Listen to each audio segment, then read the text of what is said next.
Hi friends, ಕಸ್ತೂರಿ ಅಕಾಡೆಮಿಗೆ ತಮ್ಮೆಲ್ಲರಿಗೂ ಸ್ವಾಗತ. KPTCL 2900ಕ್ಕಿಂತ ಹೆಚ್ಚಿನ ಹುದ್ದೆಗಳಿಗೆ ಈಗಾಗಲೇ ನಾವು ಅಪ್ಲಿಕೇಶನ್ ಅನ್ನು ಹಾಕಿದ್ದೇವೆ. ಅಪ್ಲಿಕೇಶನ್ ಅನ್ನು ಹಾಕಿದ ನಂತರ ಹಲವಾರು ವಿದ್ಯಾರ್ಥಿಗಳು ಈ ಒಂದು ಹುದ್ದೆಗೆ ಸಂಬಂಧಪಟ್ಟಂತೆ ಸ್ಪರ್ಧಾತ್ಮಕ ಪರೀಕ್ಷೆಗಳ ಮುಖಾಂತರ ಆಯ್ಕೆ ಮಾಡ್ಕೋಬೇಕು ಅಂತೇಳಿ ಹೈಕೋರ್ಟಿಗೆ ಮನವಿಯನ್ನು ಸಲ್ಲಿಸಿದ್ರು. ಆ ಒಂದು ಮನವಿಯ ಕುರಿತು 21/1/2025ರಂದು ಹೈಕೋರ್ಟ್ ತೀರ್ಪು ನೀಡಬೇಕಾಗಿತ್ತು. ಆದರೆ ಕಾರಣಾಂತರದಿಂದ 30/1/2025ಕ್ಕೆ ಮುಂದೂಡಿಸಲಾಗಿದೆ.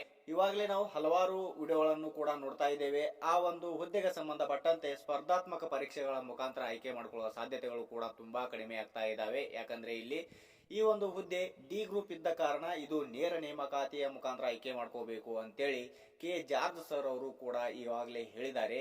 ಹಾಗಾಗಿ ಹಲವಾರು ವಿದ್ಯಾರ್ಥಿಗಳಿಗೆ ಇದು ಗೊಂದಲವಾದ ವಿಷಯವಾಗಿದೆ. ಏಕೆಂದರೆ ಪರ್ಸೆಂಟೇಜ್ ಇದ್ದಂತಹ ವಿದ್ಯಾರ್ಥಿಗಳಿಗೆ ಸಿಹಿ ಸುದ್ದಿನೇ ಅನ್ಬಹುದು, ಪರ್ಸೆಂಟೇಜ್ ಕಡಿಮೆ ಇದ್ದಂತಹ ವಿದ್ಯಾರ್ಥಿಗಳಿಗೆ ಇದು ಕಹಿ ಸುದ್ದಿ ಅಂತ ಹೇಳಿ ನಾವು ಹೇಳಬಹುದಾಗಿದೆ. ಹಲವಾರು ವಿದ್ಯಾರ್ಥಿಗಳು ಕೇಳ್ತಾ ಇದ್ರಿ, ಸರ್ ಈ ಒಂದು ಹುದ್ದೆಗೆ ಸ್ಪರ್ಧಾತ್ಮಕ ಪರೀಕ್ಷೆಗಳ ಮುಖಾಂತರ ಆಯ್ಕೆ ಮಾಡ್ಕೋತಾರೋ ಅಥವಾ ನೇರ ನೇಮಕಾತಿಯ ಮುಖಾಂತರ ಆಯ್ಕೆ ಮಾಡ್ಕೋತಾರೋ ಅಂತೇಳಿ. ಈ ಒಂದು ಹುದ್ದೆಗೆ ನೇರ ನೇಮಕಾತಿಯ ಮುಖಾಂತರ ಆಯ್ಕೆ ಮಾಡಿಕೊಳ್ಳುವ ಸಾಧ್ಯತೆಗಳು ಕೂಡ ತುಂಬಾ ಹೆಚ್ಚಾಗಿವೆ. ಹಾಗೆ 30/1/2025ರಂದೂ ಕೂಡ ಹೈಕೋರ್ಟ್ ತೀರ್ಪನ್ನು ಕೂಡ ಕೊಡುತ್ತೆ. ಅಲ್ಲಿನೂ ಕೂಡ ನೋಡೋಣ ಏನಾಗುತ್ತೆ ಅಂತೇಳಿ. ಹಾಗಾಗಿ ಹಲವಾರು ವಿದ್ಯಾರ್ಥಿಗಳನ್ನು ಕೂಡ ಕೇಳ್ತಾ ಇದ್ರಿ, ಸರ್ ನನ್ 60 ಆಗಿದೆ, 70 ಆಗಿದೆ, ಕೊಡುತ್ತಾ ಅಂತೇಳಿ. ಇಲ್ಲಿ 60-70 ಇದ್ದಂತ ಅಭ್ಯರ್ಥಿಗಳು ತಾವು ಕೆಪಿಟಿಸಿಎಲ್ ಅಲ್ಲಿ ಜಾಬ್ ಹೊಂದುವ ಕನಸನ್ನು ಕಟ್ಟಬೇಡಿ. ಇಲ್ಲಿ 85ಕ್ಕಿಂತ ಮೇಲಿದ್ದಂತ ಅಭ್ಯರ್ಥಿಗಳು ಪ್ರತಿಯೊಬ್ಬರು ತಮ್ಮ ಫಿಸಿಕಲ್ ಅನ್ನ ಆರಂಭ ಮಾಡಿ. ಯಾಕಂದ್ರೆ ಇಲ್ಲಿ ಕರೋನಾ ಬ್ಯಾಚ್ ಅಲ್ಲಿ ಹಲವಾರು ವಿದ್ಯಾರ್ಥಿಗಳು ಪರ್ಸೆಂಟೇಜ್ ಕೂಡ ಹೆಚ್ಚಾಗಿವೆ. ಹಾಗಾಗಿ ಇಲ್ಲಿ 85 ಮೇಲೆ ಇದ್ದಂತ ಅಭ್ಯರ್ಥಿಗಳು ಪ್ರತಿಯೊಬ್ಬರು ತಮ್ಮ ಫಿಸಿಕಲ್ ಅನ್ನ ಆರಂಭ ಮಾಡಿ ಇಲ್ಲಿ ಸ್ಪರ್ಧಾತ್ಮಕ ಪರೀಕ್ಷೆಗಳ ಮುಖಾಂತರ ಆಯ್ಕೆ ಮಾಡಿಕೊಳ್ಳುವ ಸಾಧ್ಯತೆಗಳು ಕೂಡ ಕಡಿಮೆ ಆಗಿದ್ದಾವೆ. ಇಲ್ಲಿ ನೇರ ನೇಮಕಾತಿಯ ಮುಖಾಂತರ ಆಯ್ಕೆ ಮಾಡಿಕೊಳ್ಳುವ ಸಾಧ್ಯತೆಗಳನ್ನು ಕೂಡ ಹೆಚ್ಚಾಗಿವೆ. ಹಾಗೆ ಇಲ್ಲಿ ಸರ್ ಈ ಒಂದು ಹುದ್ದೆಗೆ ಸಂಬಂಧಪಟ್ಟಂತೆ ಫಿಸಿಕಲ್ ಯಾವಾಗ ತಗೋತಾರೆ, ಮೆರಿಟ್ ಲಿಸ್ಟ್ ಯಾವಾಗ ಬಿಡ್ತಾರೆ ಅಂತೇಳಿ ಫೆಬ್ರವರಿ 15ರ ನಂತರ ಈ ಒಂದು ಹುದ್ದೆಗೆ ಫಿಸಿಕಲ್ ಅನ್ನು ತಗೊಳ್ಳುವ ಸಾಧ್ಯತೆಗಳು ಕೂಡ ತುಂಬಾ ಹೆಚ್ಚಾಗಿವೆ.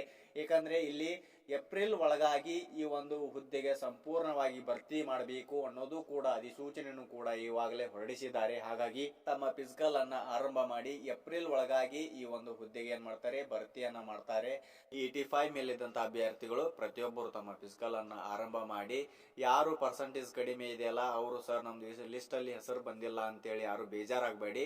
RRB ಗ್ರೂಪ್ ಡಿ ಅಲ್ಲಿ 32,000ಕ್ಕಿಂತ ಹೆಚ್ಚಿನ ಹುದ್ದೆಗಳನ್ನು ಕೂಡ ಬಿಟ್ಟಿದ್ದಾರೆ. ಹಾಗೆ CICF ನಲ್ಲಿನೂ ಕೂಡ ಬಿಟ್ಟಿದ್ದಾರೆ. ಹಾಗೆ ಹಲವಾರು ಹುದ್ದೆಗಳನ್ನು ಕೂಡ ಬಿಟ್ಟಿದ್ದಾರೆ. ಆ ಒಂದು ಹುದ್ದೆಗಳಿಗೆ ನೀವು ಅಪ್ಲಿಕೇಶನ್ ಅನ್ನ ಹಾಕೊಳ್ಳಿ, ಅದರ ಒಳಗಡೆ ನೀವು ಫೈಟ್ ಅನ್ನ ಮಾಡಿ ಅಂತ ಹೇಳ್ತಾ, ಈ ವಿಡಿಯೋ ನಿಮ್ಗೆ ಇಷ್ಟವಾದ್ರೆ ಲೈಕ್ ಮಾಡ್ರಿ, ಶೇರ್ ಮಾಡ್ರಿ, ಸಬ್ಸ್ಕ್ರೈಬ್ ಮಾಡ್ಕೊಳ್ಳಿ.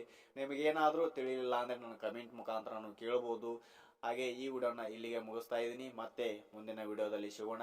ಧನ್ಯವಾದಗಳು.